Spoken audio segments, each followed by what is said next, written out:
Hiya, this is a short video tutorial to help you get started learning Lean on Me. This is the first page. What I'm going to do is play it to you hands together, and then I'll break it down for you hands separately and into sections. Whilst I'm playing it through, if you can follow the music along as best you can. Okay, here we go.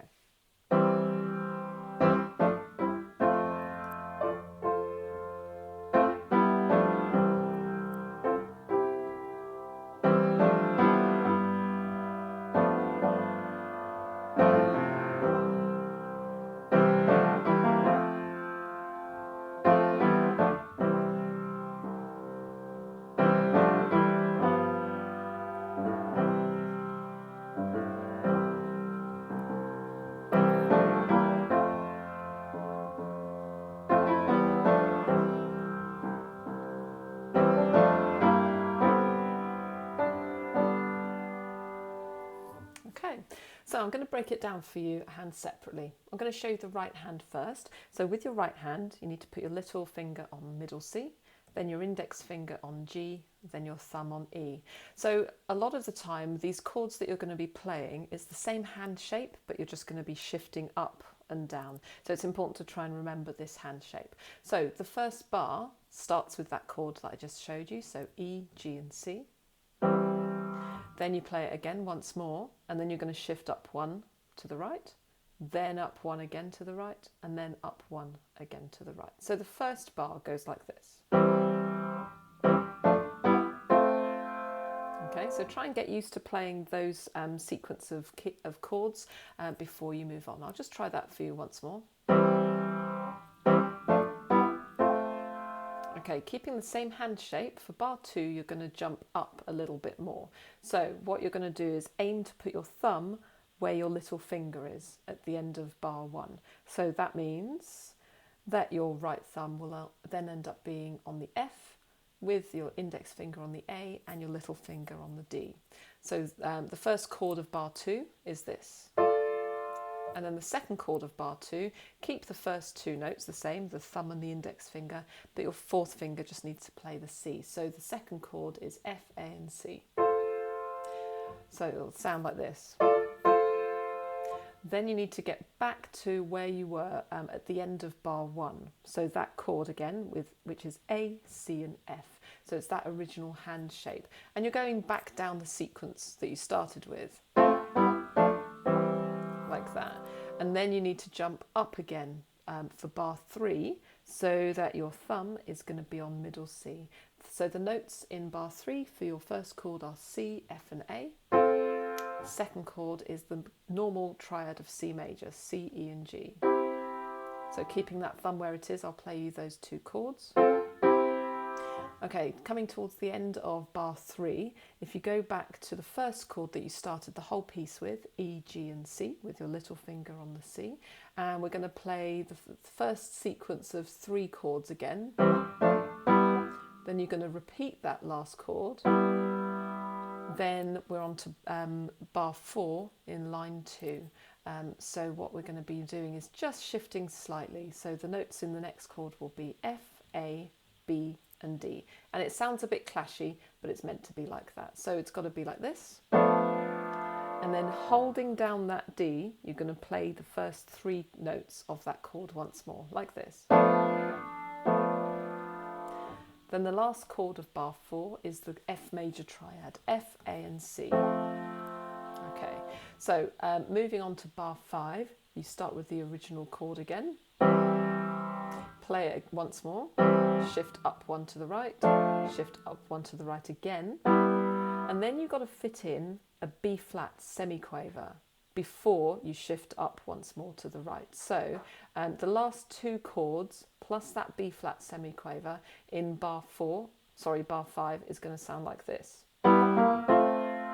Okay, I'll do that again. So that's something to practice there. If you wanted to try a slightly different finger pattern, feel free. You might want to put your third finger on the B in the penultimate chord, but inevitably it's going to be a bit tricky. So I'm going to play bar 5 for you now, just to sort of recap all of that. Okay, Also, don't forget, once you add a little bit of pedal, that will iron out any sort of detached chords or notes. Okay, going on to bar 6. This is pretty much the same, I think, as the second half of bar 2. So your first chord is going to be A, C and F. Then you shift down one to the left, then shift down one to the left again, then shift down one more to the left. Okay, so we've now ended up at the beginning of line 3. Then carrying on, you've got the same chord sequence, first 3 chords of that sequence again. Then the last chord of bar 7 is F, G and B. And then the next chord, so bar 8, is the chord that you started with, so E, G and C. Okay, I'm just skim reading ahead. If you have a look at the next bar, it's pretty much the same notes in the chords. You've just got to watch out for a rogue B flat when you play this chord here, G, B flat and E. So that's the 4th chord of bar 9. So we're still on the 3rd line. So I'm just going to play that, that sequence to you. This is bar 9. Okay, so the first time you played that sequence in bar 1, it would have been this chord, G, B and E, but this time when you play it, it's going to be that B flat. So I'll play that once more. Okay, moving on then. So this is now onto the 4th line, and you're going to start again with this chord here. So A, C and F. You're going to try and fit in this little semiquaver E before you move on to the next chord. So the second chord is G, B natural and E. So I'm going to play those 2 chords plus that semiquaver E to you. Okay. Then you shift down again and once more down again. Okay, so all these chords are the same, but we're just adding in these little semiquavers now. Okay, moving on to the next bar. So just to recap, this is line 4, the 2nd bar in. So you're going to start again with the same original chord, fit in a little semiquaver D, and then the 2nd chord, which is F, A and D. Next chord, shift up one again, but if you make sure that B in it is a B flat. Then the last chord of that bar is G, B natural, C and E. So you're going to be going from this to this. Then the last bar of this section is D on its own, and then the last chord, F, A, B and D. Okay, so that's just where I'm stopping for now. That's, I think, enough of page 1. Let me show you the left hand. It's a bit more simple. You're going to be starting with an F, and it's the 2nd F below middle C. Just to recap, this is my middle C, and that's the 1st F below middle C. This is the 2nd F below middle C. My advice is if you put your index finger on that F, then your hand pretty much doesn't have to move, well, all that much, and it will be straightforward when your hand does have to move. So the first line is literally 3 notes, F, then a C, and then you'll be moving up to G, and then onto bar 4, if you move to your 3rd finger on that G, and you'll be playing G, A, C. So bar 4 is the first bar of the 2nd line, before you jump back down to the low C. Okay, so I'm going to play the first 4 bars to you. Here we go.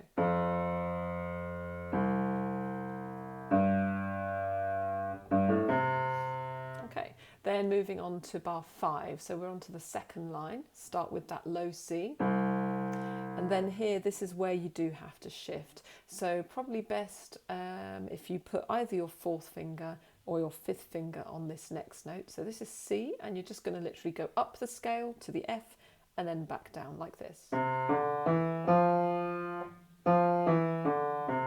But then you've got to jump down to the low C again. So this is bar 7, first bar of line 3, before you jump back up to the C. And this time when you jump back up to the C in bar 7, make sure your 3rd finger's on it, because then it allows you to play the low G, which is coming up in a moment. Okay, so that's G and D there. And then bar 8 is G, A, C. Bar 8 finishes with 2 semiquavers, G and A, and it's probably best, in order to get legato, so smooth transition between the notes, to put your index finger on that G, because then you want to be able to jump down smoothly to the low C, like that. Okay, moving on to bar 9. So we're starting with 4 Cs. Then you move up the scale again. So this is now onto the 4th line, back down the scale. And then next bar, so second bar in on bar 4, sorry, line 4. Then you go E, F, G. And then you're going to need to do a silent finger change because you want to be able to get to this E. So I would switch to your second finger so that you can reach that E. Or maybe it would be easier to move to your third finger on that G. So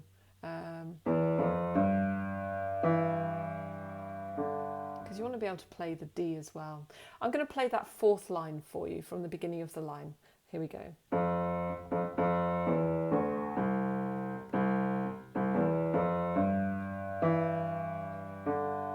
So yeah, you saw I did a silent finger change to that G there. At the end of the day, it's what's comfortable for you and whatever you can manage to achieve a smooth finger legato. Okay, well, hope that's helped. Take it steady, take it at your pace. Remember, you can adjust the playback speed of this video to slow things down or speed things up if you want to. Make sure you work on it hands separately first and in small sections repeatedly before trying it hands together. Good luck, and I'll see you soon. Bye.